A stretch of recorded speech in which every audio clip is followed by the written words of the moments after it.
Okay, this is a 2018 Goldwing bagger, 1800.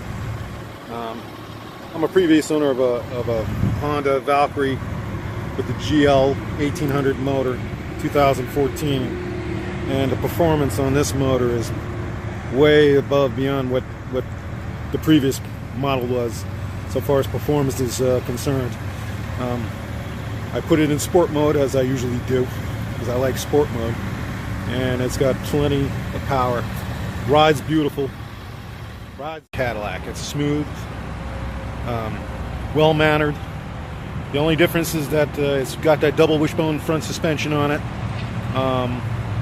and the driving dynamics are a little different from what I'm used to with just a plain old double shock setup on a motorcycle. But yeah, as you can tell, man, the front end is beautiful on this bike. I know a lot of you hardcore Honda guys aren't into the new look of the Goldwing, but I think they did a pretty good job. So far as driving it, I think it drives beautiful. So that's it beeping right now because I'm walking away with the key fob. So that's pretty much about it. That's my wrap up. I give this bike a definite buy, or a definite look at if you're interested in looking at one, taking it out for a test drive. Like I said, the ride on this bike is butter smooth. I had it out on the highway, I took it on a couple of twisties, it handles beautifully. I don't have my GoPro on me right now. I wish I did have my GoPro, because I'm telling you, I'm pretty excited about it. There's the luggage right there. Let's see if we can get it open.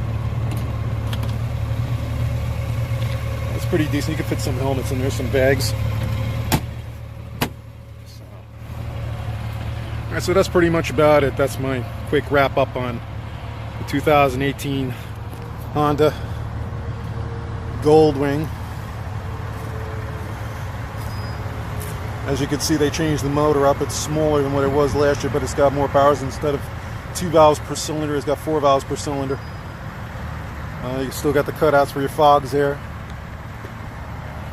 So that's pretty much it. That's my wrap up. I give this one an A+. Manny P signing out.